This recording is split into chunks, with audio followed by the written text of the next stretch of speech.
என்ன சப்பாத்தி இப்படி கறி வச்சிருக்க? இப்படிதான் சப்பாத்தி சுடுவாங்களா? சப்பாத்தி தேய்க்கவும் தெரியாது, சுடவும் தெரியாது. என்னதான் பண்ணலாம் இருக்க நீ?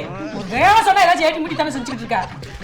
பாரு என்ன மூஞ்சில ஒரே டல்லா இருக்கு. ஃபங்க்ஷன் போற டயத்துல இதெல்லாம் சரி பண்ணி வைக்க மாட்டியா? இங்க பாரு, இதை யூஸ் பண்ணு, நல்ல முகம் பளபளப்பா வரும். அப்படியா அத்த?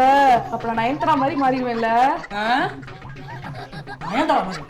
என்னோட ஸ்கின் மாதிரியே உங்களோட ஸ்கின்னும் ரொம்ப டயர்டா டல்லா இருக்கு, ஆனா நயன்தாரா மாதிரியான க்ளோயிங் லுக் வேணும் அப்படின்னா டெர்ம்டாக்கோட 10% நியாசினமைட் வந்து யூஸ் பண்ணி பார்க்கலாம். இந்த சீரம் நம்ம ஸ்கின்ல குவிக்கா வந்து அப்சர்வ் ஆயிரும். இதுல இருக்கக்கூடிய மேஜிக்கல் இன்கிரீடியன்ட் ஆன 10% பார்மாக்யூட்டிகா கிரேட் நியாசினமைட் 2 வாரத்துல நம்ம ஸ்கின்னை வந்து நல்லா க்ளோயிங்காவும் பிரைட்டராவும் மாத்திடும். இது நம்ம ஸ்கின்ல வரக்கூடிய டார்க் ஸ்பாட்ஸ், ஆயில்னஸ், ஸ்போர்ட்ஸ், அன்இவன் ஸ்கின் டோன் எல்லாத்தையும் வந்து சரி பண்ணி நம்மளுக்கு ஒரு க்ளோயிங்கான பிரைட்டான லுக்கையும் வந்து கொடுக்குது. மார்க்கெட்ல நிறைய நியாசினமைட் சீரம் இருக்கு, பட் இந்த சீரம் வந்து மேஜிக் சீரம் மாதிரி ஒர்க் ஆகி 2 வாரத்துல நம்ம ஸ்கின்னுக்கு ரேடியன்டான, ஸ்மூத்தான, செலிபிரிட்டி மாதிரியான ஒரு கோல்டன் க்ளோ லுக்கையும் வந்து ஹெல்த்தியான வேல வந்து கொடுக்குது. இது டெர்மடாலஜிக்கலி டெஸ்டட். அது மட்டும் இல்லாம இதோட பிரைஸ் ரொம்ப ரொம்ப அஃபோர்டபுளா இருக்கும். purple.comல அவைலபிளா இருக்கு. பெங்களூர், சென்னை, கொச்சின்ல இருக்கீங்க அப்படின்னா 3 ஹவர்ஸ்ல உங்களுக்கு வந்து டெலிவரி ஆயிரும். சோ ப்ராடக்ட் வந்து டேக் பண்ணிருக்கேன். உங்களுக்கு வேணும் அப்படின்னா கண்டிப்பா வாங்கி யூஸ் பண்ணி பாருங்க.